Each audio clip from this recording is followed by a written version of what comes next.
అలాగే కూడి వచ్చిన మీ అందరికీ కూడా నా హృదయపూర్వక వందనాలు తెలియజేస్తూ ఉన్నాను. నేను చెప్పాలనుకున్న విషయం ఏంటి అని అంటే, సంతోషంగా ఉన్నప్పుడు మనిషి దేని గురించి ఆలోచించడం అని అంటే దేవుని గురించి ఆలోచించడం. మీరు బాగా ఆలోచించండి. సంతోషంగా ఉన్న ఏ వ్యక్తి కూడా, మీకు కడుపు నిండా ఉందనుకోండి, మీకు ఆకలి గురించి ఏమన్నా కోరిక ఏమన్నా పుడుతుందా? పుట్టదు. ఎవరికి పుడుతుంది? ఆకలిగా ఉన్నవాడికి మాత్రమే ఆ కోరిక అనేది పుడుతుంది.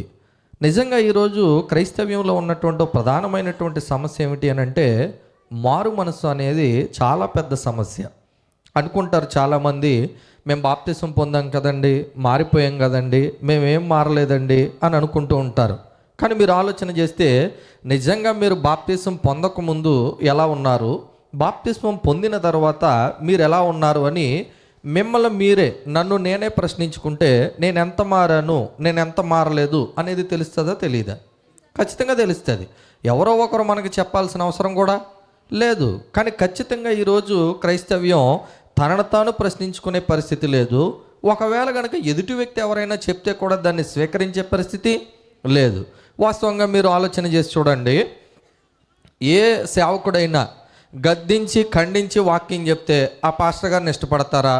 మిమ్మల్ని పొగిడి పైకెత్తి ఇంకా చెప్పుకోవాలంటే మొలం చెట్టు ఎక్కించడం అని అంటారు కదా, ఆ మునగ చెట్టు ఎక్కించే వ్యక్తి బోధ అంటే మీరు ఇష్టపడతారా? ఎందుకని? మనకి ఏదైనా మంచి చెప్తే నచ్చదు, నువ్వు మార్చుకో అని అంటే నచ్చదు. కానీ బైబిల్ మనకు తెలియజేసే విషయం ఏంటి అని అంటే, మీరు ఒకవేళ కనుక మత్తయి సువార్త 3వ అధ్యాయానికి కనుక మనం వెళ్ళగలిగితే, క్రీస్తు ప్రభువు రాకముందు ఒక ఆయన ఈ భూమి మీదకి వచ్చాడు. వచ్చి ఆయన తెలియజేసినటువంటి విషయం ఏంటి అనగానే మనం చూడగలిగితే తెలియజేస్తూ ఉంటాడు. ఇక్కడ మత్తయి సువార్త 3వ అధ్యాయానికి కనుక మనం వెళ్ళగలిగితే, మొదటి వచనం నుంచి, ఆ దినముల యందు బాప్తిస్మమిచ్చి యోహాను వచ్చి, పరలోక రాజ్యము సమీపించి ఉన్నది, మారు మనసు పొందుడని యోదయారణ్యములో ప్రకటించుచుండెను. యేసు ప్రభు కంటే ముందు వచ్చినటువంటి బాప్తిస్మమిచ్చి యోహాను ఏం పొందమని చెప్తూ ఉన్నాడు? మారు మనసు. ఈరోజు బైబిల్ మనకి ఎక్కువగా బోధించే విషయం ఏది అని అంటే, మారండి మారండి. ఎందుకు మారాలి అసలు? ఈరోజు ప్రపంచం అంతా క్రైస్తవ్యాన్ని ఒక రకంగా చెప్పుకోవాలని అంటే అదేదో ఒక విదేశీ మతం అని అంటుంది కదా. ఒక రకంగా మారు మనసు అని అంటే చేంజ్ ఆఫ్ మైండ్. నీ మనసు ఏమవ్వాలి? మారాలి. ఏ విషయంలో మారాలి? దేవుడు వద్దు అన్న విషయం నుంచి నువ్వు దేవుడు ఏం చేయమంటున్నాడో ఆ విషయానికి నువ్వు మారవలసినటువంటి అవసరత ఉన్నది. అది దేవుడు ఎంత గట్టిగా కోరుకుంటున్నాడు అనే విషయాన్ని కనుక మీరు ఆలోచన చేయగలిగితే, బాప్తిస్మం ఇచ్చి యోహాను బోధ ఎలాగైతే మారు మనసు పొందండి అనే పరిచయాన్ని తెలియజేస్తుందో, పక్కన ఉన్నటువంటి 4వ అధ్యాయము అదే మత్తయి సువార్త 17వ వచనానికి కనుక మనం వెళ్తే, మారు మనసు అనే దాని గురించి దేవుడు ఎంత గట్టిగా బోధిస్తున్నాడు అనే విషయాన్ని మనకు అర్థమవుతూ ఉంటుంది. అప్పటి నుండి యేసు పరలోక రాజ్యము సమీపించి ఉన్నది కనుక మారు మనసు పొందుడని చెప్పుచు ప్రకటింప మొదలు పెట్టాడు. యేసుక్రీస్తు యొక్క ప్రసంగం యొక్క ప్రారంభం కూడా ఏం మొదలైంది? మారు మనసు. అంటే మనకు అర్థమవుతుంది ఏంటి అని అంటే, ఖచ్చితంగా మారు మనసు అనేది చాలా ప్రాముఖ్యమైనటువంటి అంశం. ఇంకా మీరు బాగా చూడగలిగితే, యేసు ప్రభు చనిపోయి తిరిగి లేచి ఆరోహణమై ఆయన పరలోకానికి వెళ్తూ ఉన్నప్పుడు కూడా చెప్పినటువంటి విషయాలను మనం చూడగలిగితే, మత్తయి సువార్త 28వ అధ్యాయాన్ని కనుక మనం చూడగలిగితే చెప్తూ ఉన్నాడు. 28వ అధ్యాయము 19వ వచనం, కాబట్టి మీరు వెళ్ళి సమస్త జనులను శిష్యులనుగా చేయుడి, తండ్రి యొక్కయు కుమారుని యొక్కయు పరిశుద్ధాత్మ యొక్కయు నామములోనికి వారికి బాప్తిస్మం ఇచ్చుచు నేను ఏ ఏ సంగతులను ఆజ్ఞాపించుతునో వాటన్నిటినీ గైకొనవలనని వారికి బోధించడి. మళ్ళా చదువుతున్నాను, వాటన్నిటినీ, వాటిలో కొన్నిటినే. ఈరోజు అన్నీ అనుసరిస్తారా? కొన్ని అనుసరిస్తారా? మనకు నచ్చింది ఏదో తీసుకుంటాం, నచ్చకపోతే ఇంకా దారుణమైన విషయం ఏంటంటే, జనవరి 1వ తారీఖున వాగ్దానాలు ఇస్తారు. ఆ వాగ్దానాలు ఇచ్చినప్పుడు నచ్చలేనిది ఏదైనా ఉంటే కింద పడేసి మిగిలింది తీసుకుంటారు. నిజంగా అవన్నీ జరిగితే కనుక నువ్వు వెళ్ళి చావు అని వచ్చింది అనుకోండి, అసలు నిజంగా మానవుడికి దీవెన అనేది ఎందులో ఉందో తెలుసా? మరణంలో ఉంది. విందు జరుగుతున్న ఇంటికి పోటు కంటే ఎక్కడికి వెళ్ళడం మేలు? ప్రలాపించు వారింటికి మేలు. ఒకని జన్మదినము కంటే మరణాన్ని ఎంతమంది కోరుకుంటారు? ఎవరు ఇష్టపడరు, మనకు అర్థమైనా అర్థం కాకపోయినా. కానీ ఖచ్చితంగా జీవించాలని కోరుకుంటున్నాం. కానీ దేవునికి నచ్చినట్లుగా జీవించవలసినటువంటి అవసరం ఈ భూమి మీద ప్రతి మానవుడికి ఉన్నది. కాబట్టి దేవునికి నచ్చినట్టుగా జీవించాలి అని అంటే ప్రతి మానవుడు కూడా ఏం చేయాలి అని అంటే మారు మనసు అనేది పొందాలి. ఇంకా ఈ విషయాన్ని లూకా సువార్తలో లూకా తెలియజేస్తూ 24వ అధ్యాయాన్ని కనుక మనం చూడగలిగితే 24వ అధ్యాయము 46వ వచనాన్ని కనుక మనం చూస్తే, క్రీస్తు శ్రమపడి 3వ దినన మృతులలో నుండి లేచుననియు యెరూషలేము మొదలుకొని ఎక్కడ సమస్త జనములలో, యెరూషలేము మొదలుకొని సమస్త జనములలో అంటే ప్రతి జనములో కూడా ప్రకటించవలసినటువంటి ఒక మాట ఉంది. ఏంటి అని అంటే ఆయన పేరట మారు మనస్సును పాపక్షమాపణను ప్రకటించబడుననియో వ్రాయబడి ఉన్నది. సమస్త జనాలలో, యెరూషలేము మొదలుకొని సమస్త జనానికి ఏది అవసరం? ఇప్పుడు మారు మనసు. అందుకే 28వ అధ్యాయంలో చూసాం, సర్వలోకమునకు వెళ్ళి సర్వ సృష్టికి ఏం చేయమన్నాడు? ఎందుకు అని అంటే ప్రతి మానవుడికి కూడా ఏది అవసరం? మారు మనసు అనేది అవసరమేనా కాదా? మరి మారు మనసు ఎలా వస్తుంది? ఎక్కడ డబ్బులు ఇచ్చి కొనుక్కుంటే మారు మనసు అనేది వస్తుంది? మారు మనసు రావాలి అని అంటే ఏం చేయాలి? మీకు ఒక చిన్న ఉదాహరణ చెప్తాను. మనం అద్దం ముందుకి ఎందుకు వెళ్తాం? మనం అందంగా ఉన్నామా లేదా అని మనల్ని మనమే చూసుకుని, ఒక్కొక్కసారి కొంతమంది అయితే అద్దంలో వాళ్ళని చూసి వాళ్ళే మురుసుకుని ఎంత ముద్దొచ్చేస్తున్నావో అంటూ ఉంటారు కదా. కాకి పిల్ల కాకికి ముందు, పంది పిల్ల పందికి ముద్దు అన్నట్టు ఎవరి మొహాన్ని చూసుకుంటే వాళ్ళు మురిసిపోతూ ఉంటారు. కానీ విషయం ఏంటి అని అంటే మనలో చూసి మురిసిపోవడానికి కాదు, నువ్వు అలా మురిసిపోవాలి అని అంటే మొదట ఏం చేయాలి అని అంటే నిన్ను నువ్వు సరి చేసుకోవాలి. నిజంగా ఒకవేళ కనుక తల జుట్టే సరిగా లేదనుకోండి, క్రాఫ్ సరిగా లేకపోతే తలతో దూకుంటూ ఉంటాం. మొహం కొంచెం జిడ్డుగా ఉందనుకోండి, వెంటనే ఏం చేస్తాం? పౌడర్ వేస్తాం, లేకపోతే సోప్తో కడిగి సరిగా ఉందా లేదా అనేది చూసుకుంటాం. ఒకవేళ కనుక మన బట్టలు సరిగా ఉన్నాయా లేదా అనేది తెలియాలంటే కూడా దేని ముందుకు వెళ్తాము అని అంటే అద్దం ముందుకు వెళ్తాం. మరి మనసు మారాలంటే ఎక్కడికి వెళ్ళాలి? పార్కులకి వెళ్ళాలా? బీచ్లకి వెళ్ళాలా? ఎక్కడికి వెళ్ళాలి? మరి ఎక్కడికి వెళ్ళాలి? ఒకవేళ కనుక మీరు చూడగలిగితే యాకోబు రాసినటువంటి పత్రిక 1వ అధ్యాయంలో దేవుని యొక్క వాక్యం చాలా స్పష్టంగా తెలియజేస్తూ ఉంటాడు. 1వ అధ్యాయము 22వ వచనాన్ని కనుక మనం చూడగలిగితే, మీరు వినువారు మాత్రమై ఉండి మిమ్మును మీరు మోసపుచ్చుకొనకుండా వాక్య ప్రకారము ప్రవర్తించువారునై ఉండుడి. ఎవడైనను వాక్యము వినువాడై ఉండి దాని ప్రకారము ప్రవర్తింపని వాడైతే వాడు అద్దములో తన సహజముఖమును చూచుకుని మనుషుని పోలి ఉన్నాడు. అంటే ఖచ్చితంగా ప్రతి మనిషి కూడా వాక్యం ద్వారా మన జీవితాన్ని ఏం చేసుకోవాలి అని అంటే సరి చేసుకోవాలి. అంటే మహానుభావులు చెప్పిన మాటలు, ఆ మాటలు, ఈ మాటల వలన మనకేం రాదు అని అంటే రక్షణ అనేది రాదు. కానీ ఖచ్చితంగా ఒక వ్యక్తిలో మార్పు రావాలి అని అంటే ఖచ్చితంగా ఎవరి మాటలు వినాలి? క్రీస్తు మాటలు వినాలి. క్రీస్తు ప్రభువు మాటలు మాత్రమే ఒక మనిషిని ఏం చేయగలవు అని అంటే మార్చగలవు. కానీ ఈరోజు క్రీస్తు ప్రభువు మాటలు విన్నటువంటి వారు అందరూ కూడా క్రీస్తు ప్రభువు మాటలకి విలువనిస్తారా? అంటే ఈరోజు మనం వాక్యం చదివి యేసు ప్రభువు నమ్మండి అని అంటున్నాం కదా, కానీ క్రీస్తు ప్రభువే భూమి మీద ఉన్నప్పుడు నేరుగా ఆయన మాట్లాడిన మాటలను కనుక మనం చూసినప్పుడు అక్కడ ఉన్న ప్రజలు ఎలా స్పందించారనే విషయాన్ని యోహాను సువార్త 12వ అధ్యాయానికి కనుక మనం వెళ్తే, యోహాను సువార్త 12వ అధ్యాయంలో ఇక్కడ దేవుని యొక్క వాక్యం ఈ విధంగా తెలియజేస్తూ ఉంటాడు. యోహాను సువార్త 12వ అధ్యాయము, యోహాను సువార్త 12వ అధ్యాయము 42వ వచనాన్ని కనుక మనం చూడగలిగితే, అయినను అధికారులలో కూడా అనేకులు ఆయన యందు విశ్వాసం ఉంచిరి కానీ సమాజంలో నుండి వెలివేయబడదుమేమో అని పరిచయులకు భయపడి వారు ఒప్పుకొనలేదు. దేనికి ఒప్పుకోలేదు? సమాజంలో నుండి వెలివేయబడదుమేమోనని. కొంతమంది మీరు చూడండి, ఒకవేళ కనుక ఈ విషయాన్ని ఒప్పుకుంటే నేను తక్కువ అయిపోతానేమో, చిన్నవాడిని అయిపోతానేమో, అనవసరంగా అంటే ఒక రకంగా మన పరువు పోద్దేమో అని అనుకుంటారు. కానీ పరువుకు సంబంధించిన విషయం కాదు, ఇది రక్షణకు సంబంధించినటువంటి విషయం. నువ్వెంత గొప్పవాడు అయినా ఈరోజు చాలామంది కూడా దేవుని దగ్గరికి రావడానికి ఒకవేళ ఈ జనాల దగ్గరికి కనుక మనం వెళ్ళిపోతే ఈ కుల ప్రాతిపదికనో లేకపోతే ప్రాంతీయ ప్రాతిపదికనో ఏర్పడిన సమాజాల వల్ల కొంతమంది ఏంటి అని అంటే తక్కువ కులం వల్ల దేవుడి దగ్గరికి వెళ్ళారు అనే విషయాన్ని ప్రస్తావిస్తారేమోనని కొంతమంది కూడా ఏమవరు. రారు దేవుని దగ్గరికి. అంటే మీకు బాగా అర్థమవుతుందో లేదో, వాళ్ళకుండే కారణాలు వాళ్ళకుంటే, మనకుండే కారణాలు మనకుంటాయి. టీవీ సీరియల్కి ఆలస్యం అవుద్దేమోనని కొంతమంది మీటింగ్ టైం అయినా కూడా రారు. ఇది కూడా కారణం కాదనుకుంటారేమో, చాలా పెద్ద కారణం ఇది. మీకు దేవుని వాక్యం కంటే ఏది ప్రాముఖ్యమైపోయింది? సీరియల్లో లేకపోతే ఇంకోటో ప్రామాణికమైపోయింది. ఈరోజు సెల్ ఫోన్కి ఇచ్చేటంత విలువ కూడా దేవుని వాక్యానికి ఇవ్వడం లేదు. ఎంత సమయం మనం దేవుని వాక్యం దగ్గర గడుపుతున్నాము అని అంటే మనకు ప్రామాణికమైపోయిన విషయాలు చాలా ఉన్నాయి. ఇవాళ పక్కన పెట్టి, అంటే సెల్ ఫోన్ పక్కన పెట్టి చదువుకోండి అని చెప్పే తల్లిదండ్రులు ఉన్నారు, కానీ ఫోన్ పక్కన పెట్టి మీరు ప్రార్థన చేసుకోండి, వాక్యం చదువుకోండి, లేకపోతే పాటలు పాడుకోండి అని చెప్పేటటువంటి తల్లిదండ్రులు ఎంతమంది ఉన్నారు? మీరు బాగా గమనించి చూడండి. కావాలంటే నిజంగా మనం మారకముందు ఎలా ఉన్నామో, మారిన తర్వాత కూడా అలాగే ఉన్నామేమో. మనం మారవలసినటువంటి అవసరత ఖచ్చితంగా ఉంది. కాబట్టి మనం మారాలి అని దేవుని యొక్క వాక్యం ఏం చేస్తుంది అని అంటే తెలియజేస్తుంది. పాత నిబంధన ప్రవక్తలందరూ కూడా దేవుని యొక్క వాక్యాన్ని ఏం చేసేవారు అని అంటే గట్టిగా చెప్పేవారు. ఎంత గట్టిగా చెప్పేవారు అని అంటే ఉన్నది ఉన్నట్టుగా మాట్లాడేవారు. అందుకే వాళ్ళకి ఏమయ్యేది కాదని అంటే నచ్చేది కాదు.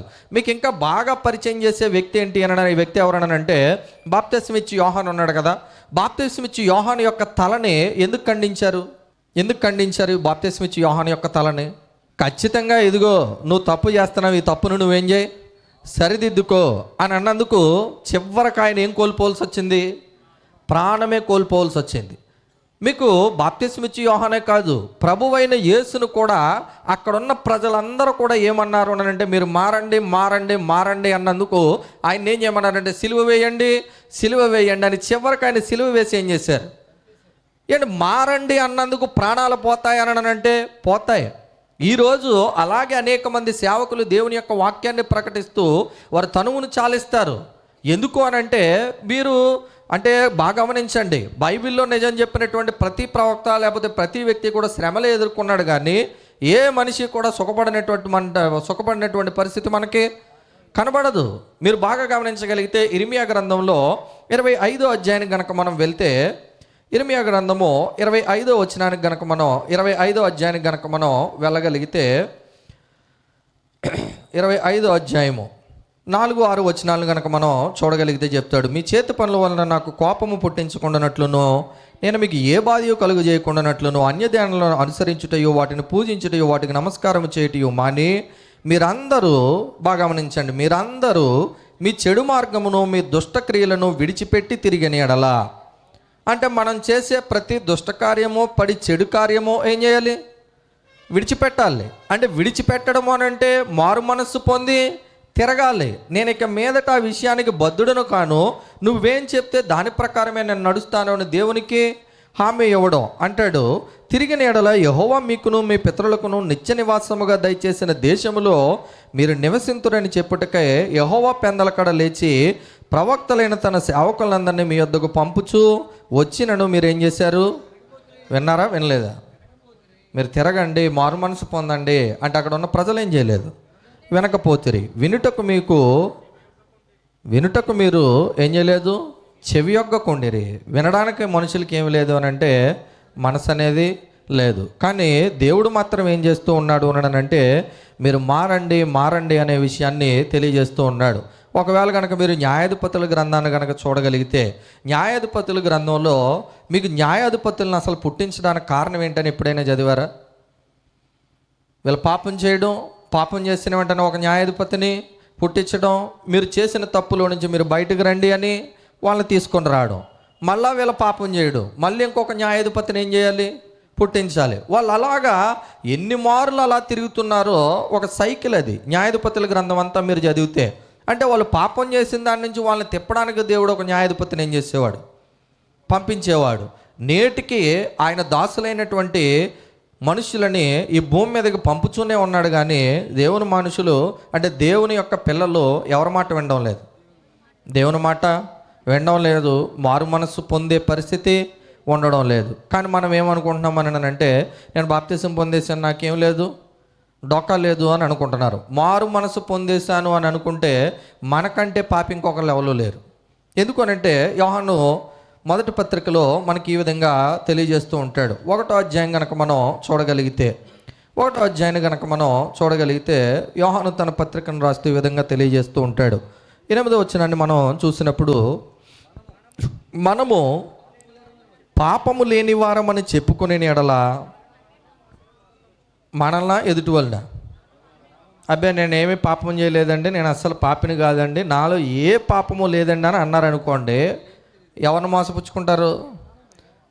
మీరు అప్పుడప్పుడు చూడండి, పోలీస్ స్టేషన్లో ఉన్నటువంటి వ్యక్తులు అప్పుడప్పుడు పోలీసు వాళ్ళు ఏమన్నా కానీ కొడుతున్నారు అనుకోండి, చూసి చాలా జాలిపడతారు. అయ్యయ్యో వాడికి ఏం తెలియదు అంటున్నాడు, నిజంగా కొడుతున్నారని. కాసేపుడు కొట్టేసరికి నిజంగానే చెప్తాడు. మొదట్లో అమాయకుడిగానే కనబడతాడు, కానీ అసలు నిజ స్వరూపం ఏంటనేది బయటకు వస్తుంది. నిజంగా మనం కూడా మనం ఎవరము అంటే, మనం ఎవరమని చెప్పే స్థితి ఒకటి వచ్చినప్పుడు మన లోపల ఉన్నటువంటి అసలు మనిషి ఏమవుతాడు? బయటకు వస్తాడు. మీకు బాగా అర్థమయ్యేలాగా చెప్తాను. ఆదివారం వస్తాం, ఆరాధనలో పార్టిసిపేట్ చేస్తాం, ప్రార్థన చేసేవాళ్ళు ప్రార్థన చేస్తారు, పాటలు పాడేవాళ్ళు పాటలు పాడతారు, ప్రసంగం చేసేవాళ్ళు ప్రసంగం చేస్తారు, పరిచర్య చేసేవాళ్ళు పరిచర్య చేస్తారు. అంతా బాగానే ఉంది. సోమవారం నుంచి శనివారం వరకు మన జీవితం ఏంటి? ఎంత దారుణమైన పరిస్థితి ఏంటి అని అంటే, కొంతమంది అంటారు ఇవాళ ఆదివారం కాబట్టి బతికిపోయావని. అంటే సోమవారం అయితే చంపేస్తావా? శనివారం అయితే చంపేస్తావా? బైబిల్ పట్టుకున్నాను కాబట్టి నా నోరు అదుపులో ఉండదు అంటుంది ఒక ఆవిడ. అంటే బైబిల్ పట్టుకోకపోతే ఇంకా నోరు ఏమవ్వదు? అంటే నీకు బైబిల్ పట్టుకుంటే ఒకలాగా, బైబిల్ లేకపోతే ఒకలాగా, ఆదివారం అయితే ఒకలాగా జీవించేవాడు ఎవరు కాదు. నీకేమో స్ప్లిట్ పర్సనాలిటీ ఏమీ లేదు. నువ్వు క్రైస్తవుడివే గనకైతే నువ్వు ఎప్పుడు కూడా ఎలా ఉండాలి? ఒకేలా ఉండాలి. అందుకే అంటాడు ప్రకటన గ్రంథకర్త, నువ్వు వెచ్చగానైనా ఉండు, చల్లగానైనా ఉండు, కానీ ఎలా ఉండొద్దు? నులివెచ్చగా ఉండొద్దు. ఇవాళ క్రైస్తవ్యం అంతా ఎలా ఉంది? నులివెచ్చని స్థితి. ఎక్కడ చూసినా అయితే అటో ఇటో ఉండే పరిస్థితి కాదు. ఎట్లా ఉంటారు? గోడ మీద పిల్లి అంటారు కదా, ఎటు అవకాశం ఉంటే అటు ఏం చేస్తారు? దూకేస్తారు. ఈరోజు క్రైస్తవులు అందరూ దాదాపుగా, అందరూ అని చెప్పడం కంటే దాదాపుగా గోడ మీద పిల్లిళ్ళు అంటోళ్ళే. అవకాశం ఎట్టుంటే అట్టే. కానీ దేవుని కొరకు మాత్రం నేను ఏం చేయగలను అనే విషయానికి వస్తే, ఖచ్చితంగా అది చేయవలసినటువంటి పరిస్థితి వస్తే దేవుడు నిన్ను కోరుకుంటూ ఉన్నాడు. వాస్తవంగా మారు మనస్సు అనేది గతంలో నేను చేసిన ప్రతి పాపము నుండి నేనేం చేస్తున్నానంటే విడిచిపెట్టి నీ దగ్గరకు వస్తున్నాను అని దేవుని దగ్గర ఏసే ప్రభు అని నీ నోటితో ఏం చేస్తున్నావు? ఒప్పుకుంటున్నావు. ఇక మీదట ఆయన చెప్పినట్లే నేనేం చేస్తానంటున్నావు? నడుచుకుంటానని చెప్తున్నావు. మీకు ఇది అర్థం కావాలంటే బాగా అర్థమయ్యేటట్టుగా చెప్తాను. వివాహం అయ్యేటప్పుడు క్రైస్తవ వివాహంలో ఖచ్చితంగా ఏం చేస్తారు అని అంటే ఒప్పుకోలు ఒప్పిస్తారు. ఒప్పుకోలు ఒప్పించేటప్పుడు భార్యతో భర్త, భర్తతో భార్య చేసే ప్రమాణాలు ఉంటాయి. ఇప్పుడు పెళ్ళి అయిపోయిన తర్వాత ఈయనకే లోబడి ఉందువా అనే మాట ఎంతమంది ఎన్నిసార్లు గుర్తు చేసుకుంటారు? నేను చెప్పింది అని అర్థమైందా? పెళ్ళిలో ప్రమాణం చేసేటప్పుడు ఈయనకే లోబడి ఉందువా అని ఆ మ్యారేజ్ రిజిస్ట్రార్ ఎవరైతే ఉన్నారో ఆయన చెప్తూ ఉంటాడు. చెప్పేటప్పుడు ఈయనకే లోబడి ఉందును అంటారు. అంటారా? అనరా? ఖచ్చితంగా అంటారు. అన్నది ఎప్పుడు గుర్తుకు రావాలని అంటే నీ భర్త మీద తిరగబడేటప్పుడల్లా గుర్తుకు రావాలి. ఏయ్ అది నాది అక్కడ పెట్టు అన్నప్పుడల్లా ఏం చేయాలి? గుర్తుకు రావాలి. ఆడవాళ్ళకు ఉన్నటువంటి ఒక సామాన్యమైన విషయం ఏంటి అని అంటే, ఈ సారే అది పట్టుకుని తెచ్చుకుని వస్తారు కదా, ఇది నా మంచం, ఇది నా బీరువా, ఇది నా అద్దం, ఇంకా నా నా నానా అంటే ఇంకేముందా నీకు? ఇప్పుడు ఏమి లోబడ్డావు నీ భర్తకి? ఏమన్నా అర్థమవుతుందా? పోనీ ఒకవేళ చూస్తే చివరికి ఏమంటే నేను తెచ్చిన కట్నంతోనే నువ్వు తింటున్నావు అనే వాళ్ళు కూడా ఉన్నారు. ఇక నేను తెచ్చిన కట్నంతో నువ్వు తింటే ఇంక నీ భర్తకు నువ్వేం లోబడ్డావు? ఆ కట్నమో గిట్నమో తర్వాత విషయం, కానీ నువ్వు లోబడదు అనే మాటకి ఎప్పుడైనా గమనించుకుంటే ఖచ్చితంగా ప్రమాణం ఏముంది అని అంటే నీ భర్తకి ఏం చెప్తే దానికి నేను ఏం చేస్తాను? లోబడతాను అనే విషయం చెప్పాలి. మీకు చాలా స్మాల్ థింగ్ చెప్తాను. నీ భర్త కాఫీ పెట్టమంటే కాఫీయే పెట్టు, టీ పెట్టమంటే టీయే పెట్టు. టీ పెడితే కాఫీ ఎందుకు పెట్టావు అని అడిగాడు అనుకోండి, నా ఇష్టం, నేను పెట్టిందే తాగాలి అని అంటే నువ్వు నీ భర్తకి ఏం చేయలేదు తెలుసా? లోబడలేదు. ఇది మీకు అర్థం కాకపోయినా ఇది వాస్తవం. ఇలాగ ఏ విషయాలైతే మనకి దైనందిన జీవితంలో ఎదురవుతున్నాయో, దేవుడు వద్దు అన్న చేసిన ప్రతి పనికి మనం ఎవరితో ఎదురాడుతున్నాం? దేవునిపై తిరుగుబాటు చేస్తూ ఉన్నాం. ఇజ్రాయేలీలు అలాగే తిరుగుబాటు చేసి 40 సంవత్సరాల అరణ్యంలో రాలిపోయారు వాళ్ళు. తరువాత సంవత్సరాల్లో కూడా వాళ్ళు పాపం చేస్తున్నప్పుడల్లా దేవుడు తన ప్రజలను తిప్పుతూనే ఉన్నాడు. తిప్పి తిప్పి ఆ ప్రవక్తలు పంపించి మారండి అని చెప్తూనే ఉన్నాడు. కానీ నేటికి మనుషులు ఏమవట్లేదు అని అంటే మారడం లేదు అనేది వాస్తవమైనటువంటి సంగతి. కానీ దేవుడు మనుషులు మారాలి అని ఏం చేస్తూ ఉన్నాడనంటే కోరుతూ ఉన్నాడు. ఒకవేళ కనుక మీరు లూకాసు వార్తను కనుక మనం చూడగలిగితే, లూకాసు వార్త 13వ అధ్యాయంలో ఇక్కడ ఒక విషయాన్ని తెలియజేస్తూ ఉంటాడు. లూకాసు వార్త 13వ అధ్యాయం 13వ వచనంలో కనుక మనం చూడగలిగితే, పిలాతు గలిలయులను కొందరు రక్తము వారు బలులతో కలిపి ఉండెను, కాలమున అక్కడనున్న కొందరు ఆ సంగతి చెప్పగా ఆయన వారితో ఇట్లనెను, ఈ గలిలయులు అటు హింసలు పొందినందున వారు గలిలయులందరికంటే పాపులని మీరు తలంచుచున్నారా? కారణం మీతో చెప్పుచున్నాను. అప్పుడప్పుడు మనలో ఎవరికన్నా ఏదన్నా సంఘటన జరిగింది అనుకోండి, వాడు పాపిష్టోడు కాబట్టి అలా జరిగిందండి అని అంటారు, చాలా సింపుల్గా. మరి పాపిష్టోడు కరెక్టే, వాడికంటే నువ్వు గొప్పడు అని అనుకుంటున్నావా? క్రీస్తు ప్రభువు మాట కనుక వింటే వాడికంటే నువ్వు గొప్పడువేమీ కాదు. ఇంకా అంటూ ఉన్నాడు 3వ వచనంలో, కారణం మీతో చెప్పుచున్నాను, మీరు మారు మనసు పొందని ఎడల మీరందరూ అలాగుననే నశింతురు. అంటే మారు మనసు పొందకపోతే మనిషి ఏమైపోతాడు? నశించిపోతాడు. నశించిపోకూడదనే దేవుడు ఇచ్చయించి ప్రారంభం నుంచి కూడా ఈ మారు మనసుని ఏం చేస్తూ ఉన్నాడు అంటే ప్రకటిస్తూనే ఉన్నాడు. బాప్తిస్మం ఇచ్చి యోహాను వచ్చినా అదే ప్రకటించాడు, యేసుప్రభు వచ్చినా అదే ప్రకటించాడు. ఆయన శిష్యులకు కూడా ఆయన ఆజ్ఞాపించింది ఏంటి అని అంటే సమస్త జనులకు కూడా ఈ మారు మనస్సు పాపక్షమాపణ అనేది ఏం చేయండి, ప్రకటించండి అనే విషయాన్ని సమస్త జనులకు దీన్ని తెలియచేయండి అని కూడా తెలియజేశాడు. ఒకవేళ కనుక మీరు చూడగలిగితే ఇదే లూకాసు వార్త 15వ అధ్యాయాన్ని కనుక మనం చూడగలిగితే మారు మనసును గురించి తెలియజేస్తూ ఉంటాడు. ఒక ఉపమానం, ఈ ఉపమానం అందరికీ కూడా తెలిసినటువంటి విషయమే. 100 గొర్రెలు ఉన్నటువంటి ఒక వ్యక్తి 99 గొర్రెల్ని విడిచిపెట్టి ఎన్ని గొర్రెల దగ్గరికి వెళ్ళాడు? ఒక్క గొర్రె అంత ఇంపార్టెంట్ ఆయనకి. తప్పిపోయిన గొర్రె దగ్గరికి 99 ఉన్న గొర్రెలను విడిచిపెట్టి వెళ్ళాడు అని అంటే అందులో అంతరార్థం ఆయన చెప్తూ ఉంటాడు. చూడండి, చెప్తూ ఉన్నాడు 15వ అధ్యాయం 7వ వచనం, అటువలే మారు మనస్సు అక్కర్లేని 99 మంది నీతిమంతుల విషయమై కలుగు సంతోషము కంటే మారు మనసు పొందు ఒక్క పాపి విషయమై పరలోకమందు ఎక్కువ సంతోషము. మారు మనసు పొందలేని 99 మంది కంటే మారు మనసు పొందే ఒక్క పాపి విషయం ఆయన ఏం చేస్తూ ఉన్నాడు? సంతోషిస్తున్నాడు. 99 మంది ఈరోజు ఎక్కడ చూసినా క్రైస్తవులు గట్టిగా ఉంటున్నారు.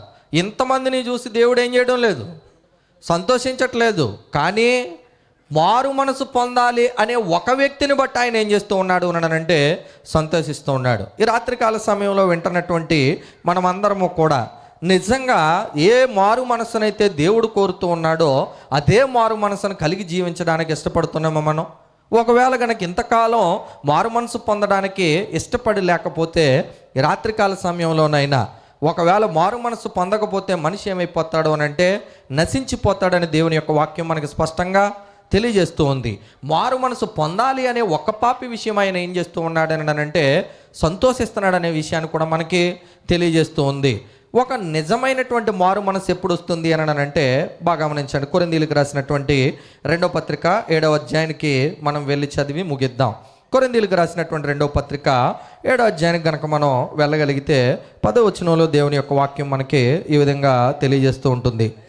దైవ చిత్తానుసారమైనటువంటి దుఃఖము రక్షణార్థమైనటువంటి మారు మనస్సును కలుగజేయును. దైవ చిత్తానుసారమైనటువంటి దుఃఖము, ఏ దుఃఖం ఉండాలి? దైవ చిత్తానుసారమైనటువంటి దుఃఖం. ఈరోజు మనిషికి ఏ దుఃఖం కలుగుతుంది? చాలామంది ఏడుస్తూ ఉంటారు.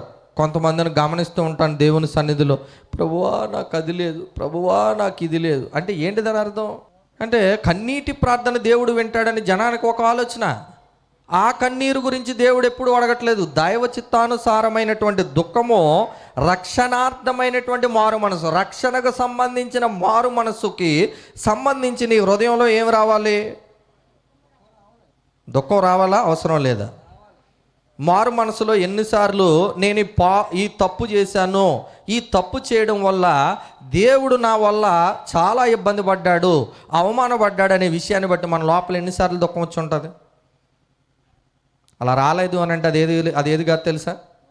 మారు మనసు లేనటువంటి దైవ చిత్తానుసారమైనటువంటి ఒక దుఃఖం. కానీ మనిషికి కావాల్సింది ఏంటి అని అంటే దైవ చిత్తానుసారమైన దుఃఖం. కానీ ఎప్పుడైనా నేను దేవుని చిత్తానికి అనుకూలంగా బ్రతకలేకపోయానన్నప్పుడు ప్రతి మనిషికి రావాల్సింది ఏంటి అని అంటే ఆ దుఃఖం రావాలి.